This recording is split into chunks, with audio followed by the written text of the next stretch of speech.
Quiero comenzar explicando algo. A comienzos del siglo pasado, un fisiólogo ruso llamado Iván Pavlov hizo un descubrimiento que le valió el premio Nobel. Él sabía lo que nosotros ya sabemos, que los perros, cuando olfatean la comida, segregan saliva. Y él pensó, ¿sería capaz yo de lograr lo mismo con un estímulo diferente? Y se dijo a sí mismo, voy a hacer algo. Voy a coger a un grupo de perros y cada día, cuando les acerque la comida, voy a tocar una campana. Y eso estuvo haciendo durante semanas. Antes de acercar la comida, tocaba la campana. Pero hubo un día que Pavlov tocó la campana, pero no llevó comida. ¿Y qué ocurrió con los perros? Que segregaron saliva. Porque ellos tenían interiorizado que cada vez que sonaba la campana es que iban a comer. Por tanto, Iván Pavlov descubrió lo que conocemos como reflejos condicionados. Y si nosotros nos ponemos a pensar, estamos repletos de esos reflejos. Algunos son inofensivos, otros pueden ser perjudiciales. Hay reflejos inofensivos como una media sonrisa, el sonrojarse, mirar hacia abajo. Yo me di cuenta el otro día, claro, como ahora pasa tanto tiempo fuera, pero yo me di cuenta de un reflejo que tiene mi hijo Alberto. Él es muy tímido. Es más bien tirando a introvertido, no es como el padre. Usted fíjese, cuando habla con alguien con el que no tiene mucha confianza, se cruza de brazos y constantemente se está tocando la nariz. Se está tocando la nariz. Yo me digo, chico, no puedes tener las manos quietas. Fíjense, eso es un reflejo condicionado. ¿Es negativo? No tiene nada de malo. Es peculiar, es curioso, pero eso no ofende a nadie. Hay otras personas que, por ejemplo, pues cada vez que tienen un problema o tienen un bajón, pues necesitan beber para ahogar las penas, para salir adelante. Eso es más perjudicial. Quiero hablar del sentimiento de la culpabilidad. Es malo cuando la gente lo utiliza para que tú te sientas mal. Terrorífico. Tratar de dominar a las personas haciéndote sentir culpable. Pero cuando tú tienes ese sentimiento, porque reconoces que has hecho algo mal, porque reconoces tu pecado, tu falta, ese sentimiento es un reflejo condicionado positivo, porque te va a llevar a mejorar. Hice algo, metí la pata, vamos a tratar de solucionarlo. Y yo creo que eso viene de parte del Espíritu Santo. No es una culpa que te ahoga, no es una culpa que te mata, es una culpa que hace que enfrentes la vida con una perspectiva distinta. Yo creo que ahora Leo, que estudia medicina, dirá, ¿y qué tiene que ver la culpa con el descubrimiento de Iván Pavlov? Quiero que avancen conmigo. Vamos a tener una lectura muy conocida en el Evangelio de Lucas, Lucas capítulo 22, versículos del 54 al 62. Muy conocido el pasaje. Lucas capítulo 22, versículos del 54 al 62.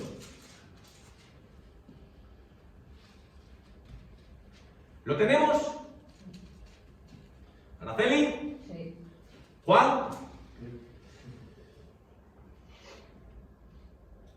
Lo prendieron, lo llevaron y lo condujeron a casa del sumo sacerdote, y Pedro lo seguía de lejos. Encendieron fuego en medio del patio y se sentaron alrededor.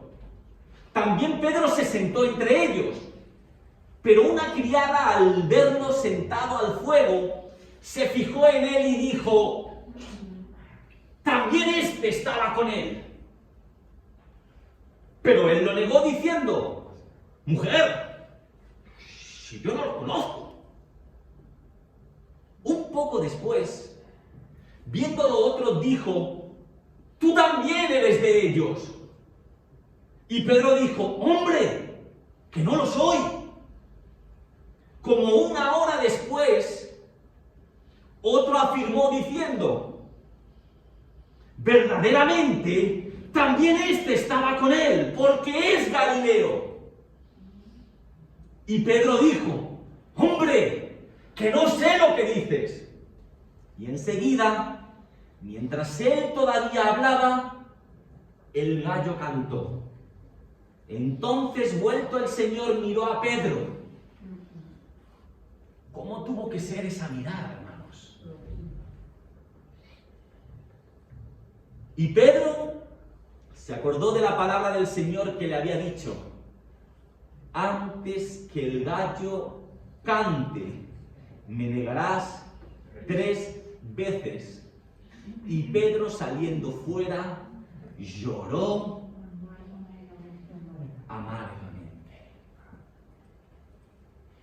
Y yo, Rebeca, sabiendo este descubrimiento de Iván Pavlov, a lo largo de esta semana me formulé la siguiente pregunta: ¿será que Pedro, cada vez que escuchaba a un gallo, sentiría remordimiento? Porque les voy a decir algo, hermanos y amigos: siempre hay un gallo que nos recuerda nuestro error. Tal vez una ciudad donde hicimos algo muy malo, un hotel donde dejamos de ser honestos, una película que nos recuerda nuestro fracaso matrimonial.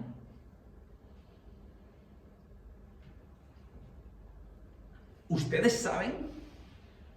Hay personas que el simple hecho de recordar un nombre, de escuchar una canción, de que se les cite una ciudad, se sienten mal. Tal vez una joven que fue abusada y ese lugar ya solamente le recuerda a tristeza, a dolor. Es un gallo, Sofía, diciéndolo: culpable, sucio, no lo vas a poder superar. Y es algo que nos rompe por dentro.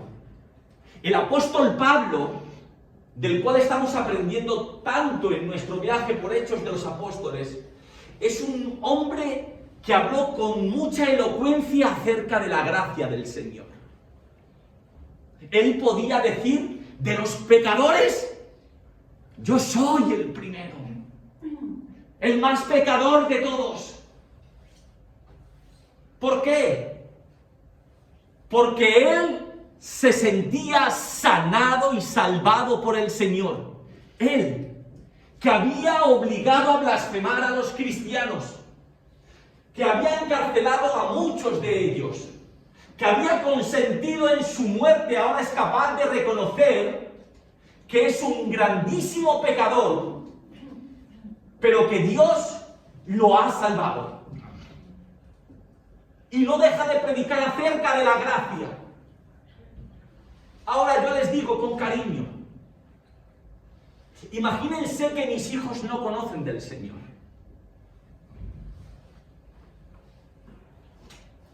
No son capaces de comprender lo que Él ha hecho por sus vidas. No sienten que han sido redimidos. Nunca van a tener ese sentimiento de culpabilidad, porque nunca van a pensar en que Dios hizo nada especial por ellos. Es como nosotros. Si nosotros deliberadamente podemos pecar sin sentir nada, es porque no valoramos la gracia. No entendemos el precio que el Señor tuvo que pagar por esa gracia.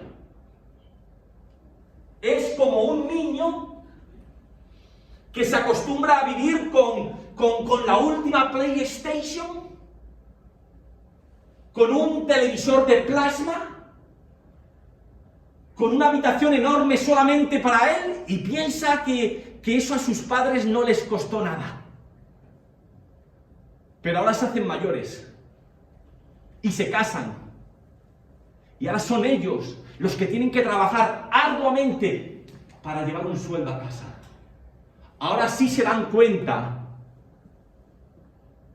de que el esfuerzo de los padres no fue gratuito. Hay un predicador que hace muchos años, porque ya está muerto, ya falleció, escribió lo siguiente: cuando un hombre se va haciendo mejor, va comprendiendo cada vez más la maldad que aún queda dentro de él. Es decir, yo me voy haciendo mejor y siento que aún son muchas las cosas en que tengo que cambiar. Pero dice, sin embargo, cuando un hombre se va haciendo peor, comprende cada vez menos su propia maldad. Cuando uno más espiritual se va haciendo, más se da cuenta cuánto necesita la gracia de Dios.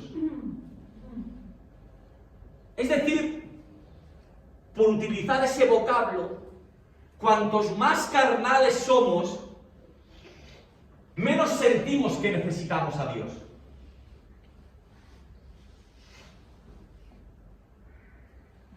Nos vemos como un producto casi finalizado, presto a mostrarse. Sin embargo, cuanto más espirituales somos y más reconocemos las lagunas que aún nos quedan, permitimos que el Espíritu Santo trabaje más en nosotros. Y nuestra conciencia empieza a decirnos: tenemos que dejarnos de egoísmos, tenemos que dejarnos de envidias, de avaricia. Tal vez tu conciencia no está del todo bien. Necesitamos esas cosas. No sé si me he explicado, pero les quiero decir algo. Todos sabemos actuar como cristianos. ¿Qué tal, hermano? Bien. Todos sabemos actuar. Pero una cosa bien distinta es cómo reaccionamos. Porque sabemos actuar como cristianos, pero no reaccionar como cristianos. Y lo que nos cataloga como personas no es cómo actuamos, sino cómo reaccionamos. Un ejemplo.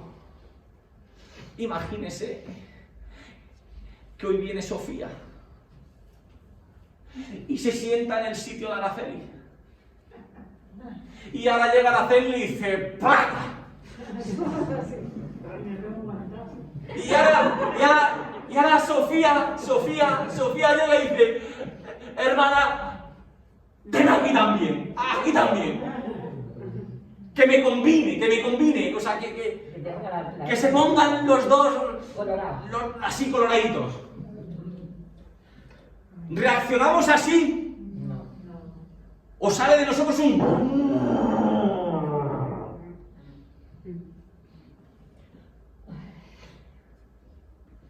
Mónica, en verano, usted con pantalón corto y en chanclas por casa, y llega Josué y le pisa con una plataforma así de grande.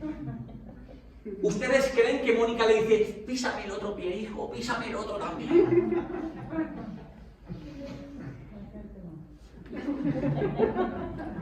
Porque una cosa es cómo reaccionamos y otra cosa bien distinta es cómo actuamos. Miren, hermanos, no hay nada que condicione más nuestros reflejos,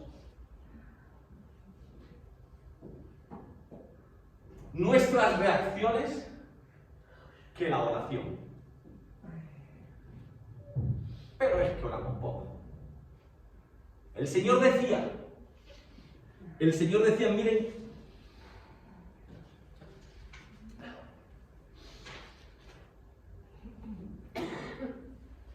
oren por quienes les persigan. ¿Lo recuerdan? Oren por quienes les persigan. Pero es que ya después de decir esto, ya después es cuando el Señor dice, amen a sus enemigos, bendigan a quienes los maldicen, si le obligan a caminar 1 milla, caminen 2, si te pegan en una mejilla, devuélvele la otra. Yo les pregunto, ¿por qué creen ustedes que le fue tan fácil al Señor perdonar a Pedro? Tal vez Tere nosotros contestamos, hombre, porque es el Hijo de Dios. El Dios encarnado, Él lo tenía fácil. Pero a mí la Biblia también me muestra que el Señor ya había orado por Pedro.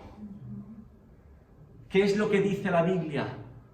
Satanás me ha pedido para zarandearos como a trigo, pero yo he rogado por ustedes para que vuestra fe no falte.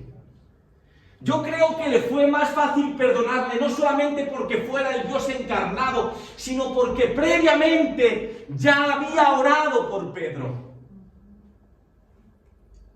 Necesitamos orar por esas personas difíciles de tratar. Necesitamos orar tal vez por nuestra exesposa, por ese compañero difícil, por ese jefe insufrible. Necesitamos orar por las personas que tal vez pensemos que menos se lo merecen. Juan, ¿cómo hubiéramos trabajado nosotros con Pedro? ¡Oh, madre mía! Cuando él va a prepararle el desayuno, yo le hubiera dicho un par de cosas a Pedro. ¡Hombre, Pedro, mira que te avisé! ¡Qué bruto eres! ¡No te lo dije! ¡No te lo dije! ¡Pero qué cabezón! Nosotros somos de los que, sí, te voy a perdonar, pero te voy a decir un par de cositas para que te quede la cosa clara. O decimos, sí, te perdono, pero desde ahora tú allí y yo aquí. Que corra el aire. Distancia de seguridad. ¿Por qué? ¿Por el virus, pastor? No, porque... Espacio. Sin embargo, el Señor no reacciona así. Ay, fíjese, yo creo que todos nosotros hemos pensado en esto alguna vez. ¿Cómo nos hemos puesto con nuestros hijos?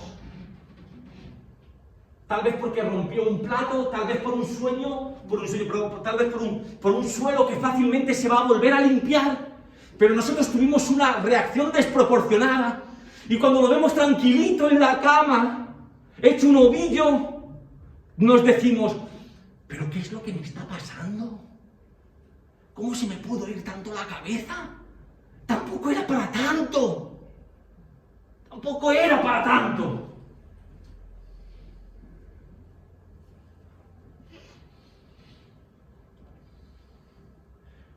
Cuando vamos por la calle y vamos conduciendo y alguien nos hace una pirula con el coche y nosotros pitamos y como juro, ¡ah!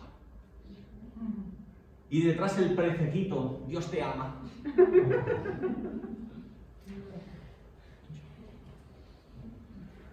Guadalupe, Guada, lo que tenemos preparado, cielo. Miren. Vale, ahí lo tienes. Gracias. Dicen los expertos, hay una teoría, no sé si la compartirás o no, pero algunos expertos dicen que nuestra personalidad se divide en 4 cuadrantes. Está el cuadrante abierto. Y el cuadrante abierto, Mónica, consiste en lo que yo sé de mí y el resto del mundo sabe de mí. Yo sé que soy un tío muy simpático y ustedes lo saben. Eso es el cuadrante abierto. De lo que yo soy consciente y lo que el resto de personas también saben. Pero luego hay otro cuadrante. Y es el cuadrante ciego. El cuadrante ciego es lo que yo no soy capaz de saber de mí. Pero todo el mundo se da cuenta. Por eso qué importante es tener a buenos amigos, a buenos hermanos, que sin intención de hacerte daño, te digan que las cosas no son tal vez como tú crees, que tu carácter no es todo lo bueno que tú te piensas, que hay mucho que podemos mejorar, pero que esto nos pasa a todos. Lo que pasa es que siempre tenemos tendencia a ver el fallo ajeno, sin darnos cuenta de que hay cosas que todo el mundo es capaz de ver. También está el cuadrante oculto. Este es peligroso. El cuadrante oculto, Sofía, es lo que yo sé de mí, pero ninguno de ustedes sabe. Es mi trastero, donde yo echo toda mi porquería, para que nadie se dé cuenta de cómo realmente es Feli.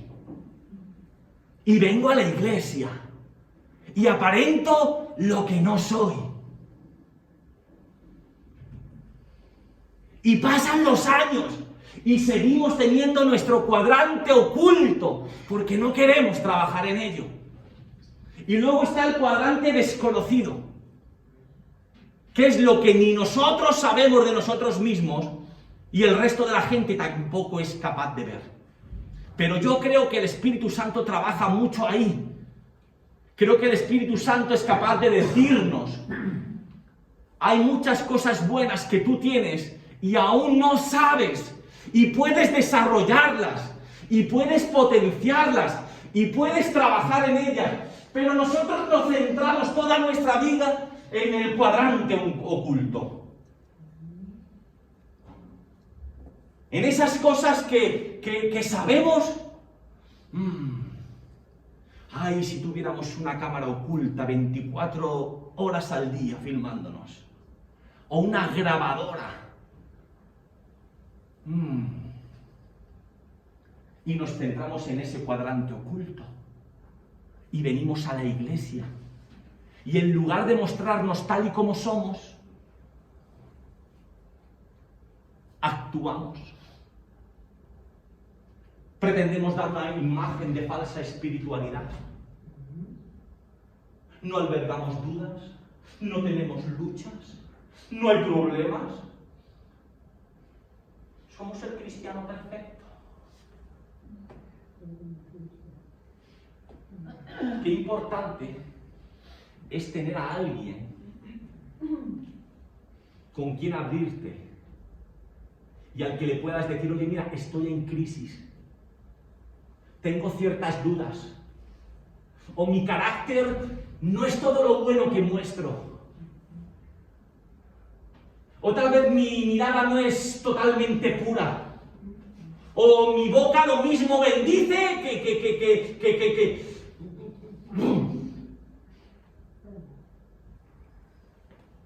Porque nos han enseñado, y es cierto, nos han enseñado que la confesión vertical, tengo que pensar entre horizontal y vertical, porque me lío ahí, parezco disléxico a veces, ¿no? Nos han enseñado que la confesión vertical nos borra el pecado, y es cierto, pero la confesión horizontal, tener a alguien para poder abrirte en canal y mostrarte tal y como eres, diluye la culpa que puedes llegar a sentir. Te ayuda a trabajar en esos reflejos que tú tienes. Miren, hermanos, en el texto que yo les he leído, en el versículo 61 dice: vuelto el Señor, miró a Pedro. Como he dicho antes, Eliseo, Tere, Javes, si a nosotros nos la hacen, hay miradas que matan. Pues no me la ha dicho a veces a mí Marimar. Me matan tus miradas. Preferiría que me dijeras cualquier cosa. Pero es que hay veces que hay miradas que destruyen. ¿Pero ustedes creen que la mirada de Jesús a Pedro fue así? Yo creo que fue cuando Pedro se vuelve y ve al Señor. Yo quiero imaginarme, ¿no? Mi imaginación está volando. Yo creo que el Señor le decía: no te preocupes. Pero si yo lo sabía. No te lo dije. Si yo lo sabía. No te preocupes. Quiero abandonar los caminos del Señor. Y me le imagino a él diciendo: quiero dejar la iglesia.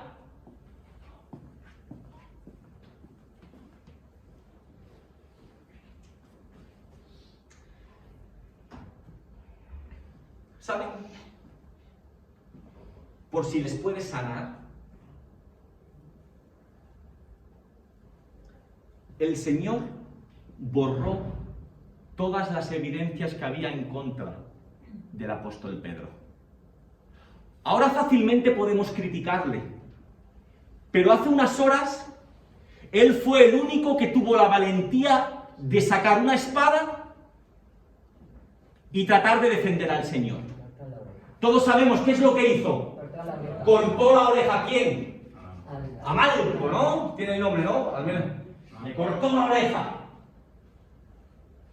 Y el Señor sabía perfectamente que uno no puede ir cortando así como el que quiere la cosa, cortándole la oreja a un siervo del sumo sacerdote y quedar la cosa como si nada. Él lo sabía perfectamente. Y le sana la herida. Le sana. ¿Usted se imagina a este hombre, a Malco, yendo delante de un juez y diciendo: este hombre bruto que dice que es un predicador me ha cortado la oreja?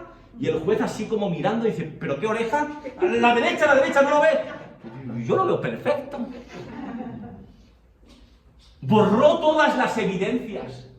Hermanos, el Señor, por su gracia, ha borrado todas las evidencias que hay en contra de nosotros. Amén.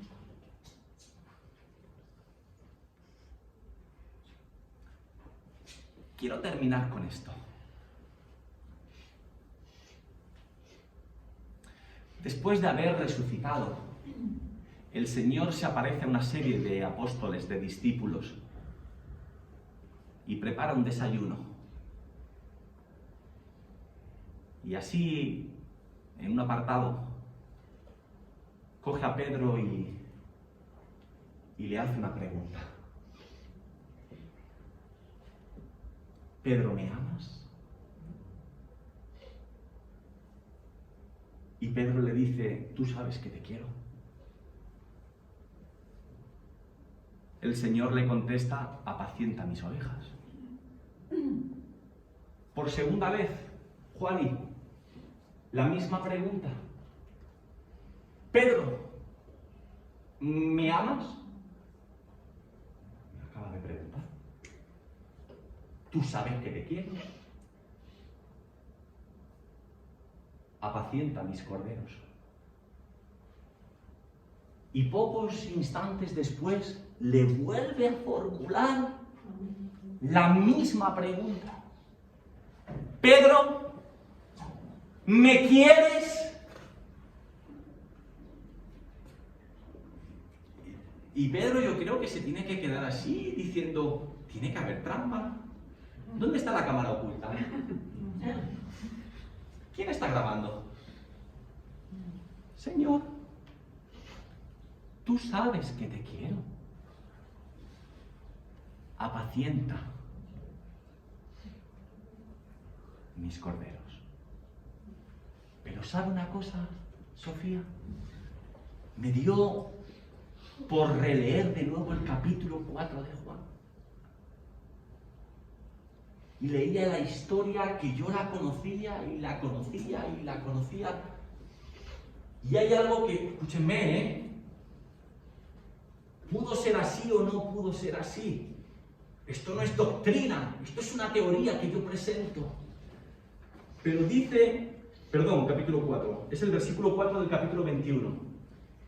En Juan capítulo 21, versículo 4, dice, dependiendo de la versión que leas, cuando estaba amaneciendo o al despuntar el alba, les voy a preguntar, cuando amanece, ¿qué es lo que hace el gallo?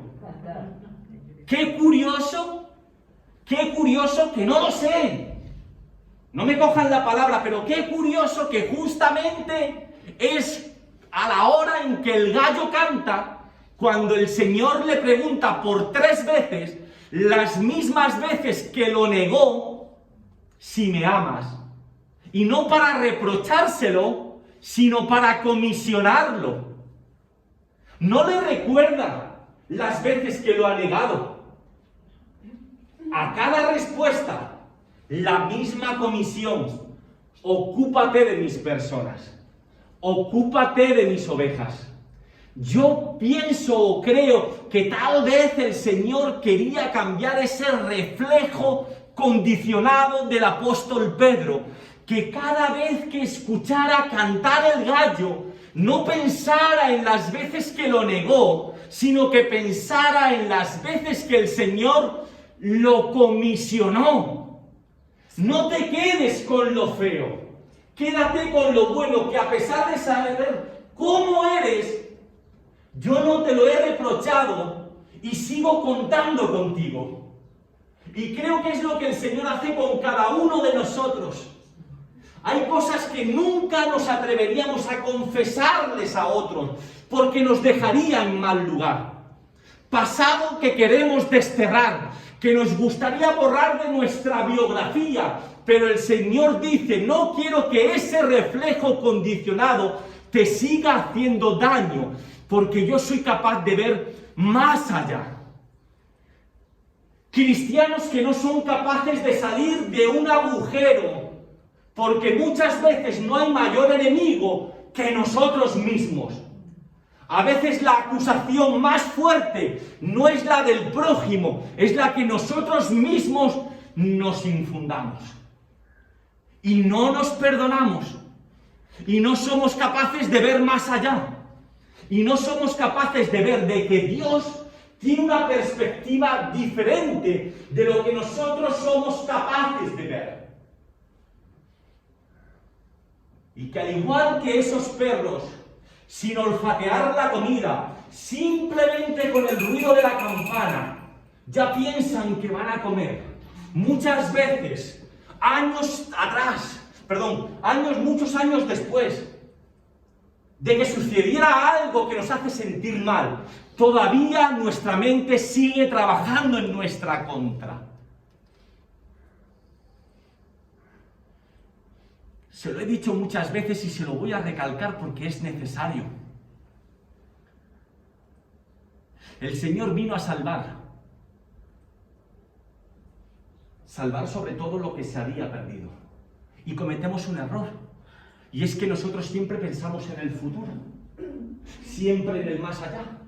Siempre cuando partamos de acá y que está muy bien. Yo también quiero disfrutar de esa calle de oro y de ese mar de cristal. Yo también quiero estar en la presencia del Señor. Pero ¿tú crees que a Dios no le importas tú ahora? ¿Tú crees que la única preocupación de Dios es de aquí a 40 años, Guadalupe? Le importamos ahora y Él quiere sanarnos ahora.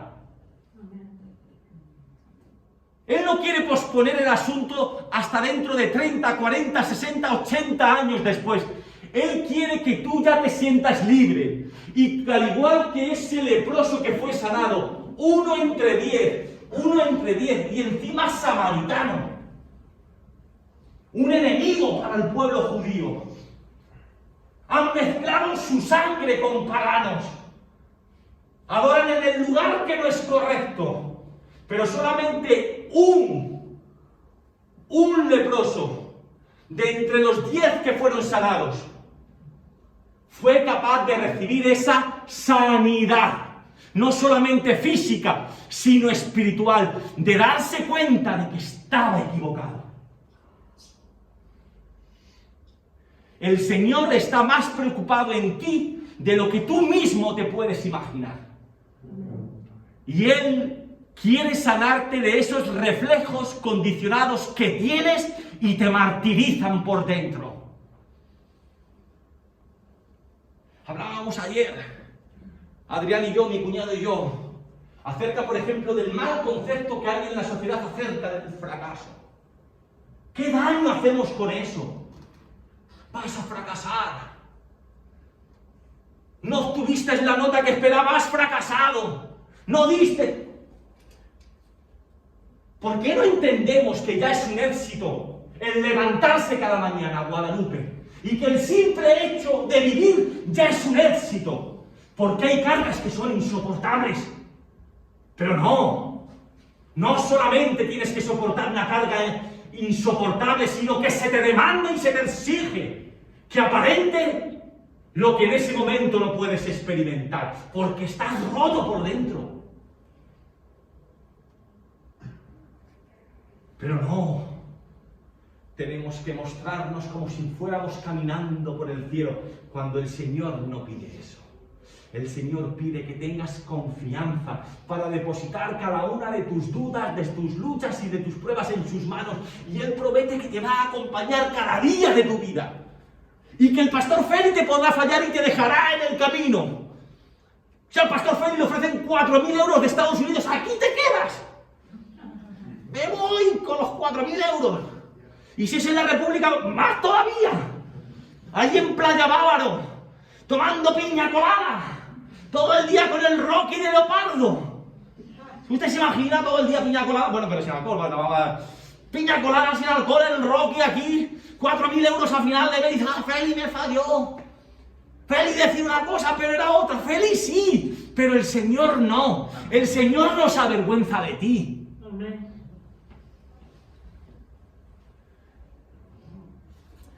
Vamos a la otra página, Guadalupe. Sí, a los cuadrantes. Vale, perdón. Porque a diferencia del Señor, a diferencia de nosotros, Él no solamente conoce el cuadrante que todos saben. Él no solamente conoce el cuadrante ciego. No solamente ese cuadrante desconocido, sino que ese cuadrante oculto. Ese trastero que con tanto mimo cuidas. Él también. Y sabiéndolo, te quiere. Y se preocupa por ti. Y es el amor lo que nos invita a cambiar. Es el amor lo que nos estimula a hacer las cosas mejor. No es el miedo. No es la culpabilidad que otros nos infunden. Viniste 2 minutos tarde. Sin vergüenza. ¿No te sientes mal? El Señor muriendo en la cruz por ti, tú 2 minutos tarde. Qué malo soy. Es verdad, Señor. 18 horas orando, porque llegué 2 minutos tarde, Señor, perdóname.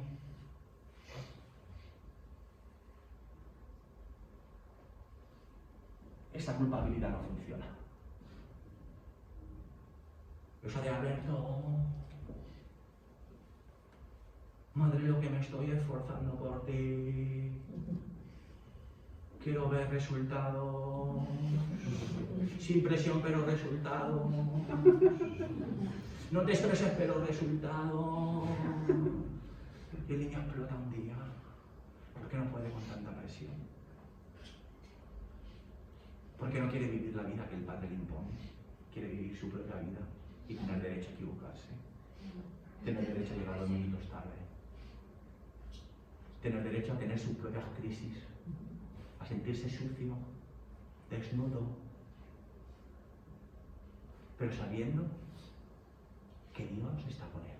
Amén.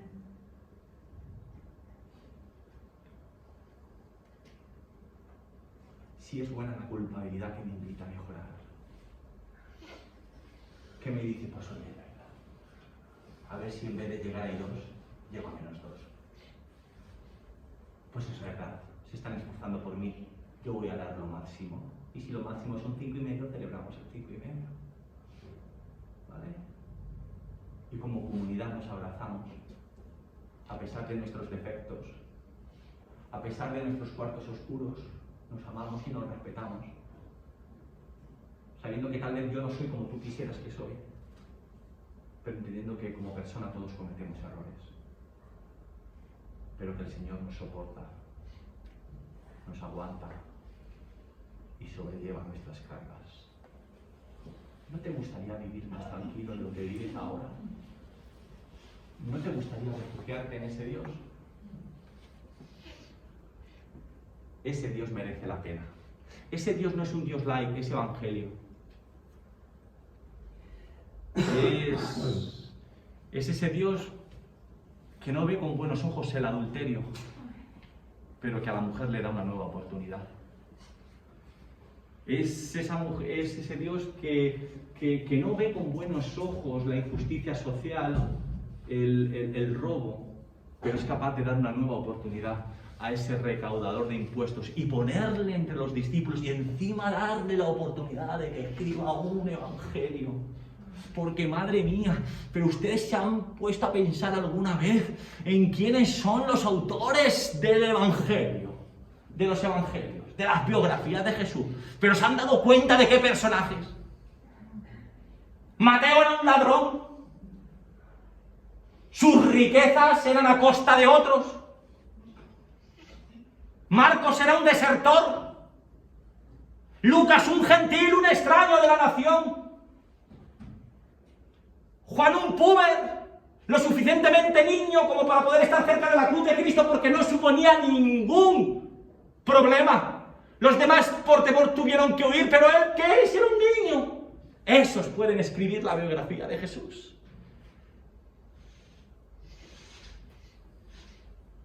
Que Dios te bendiga.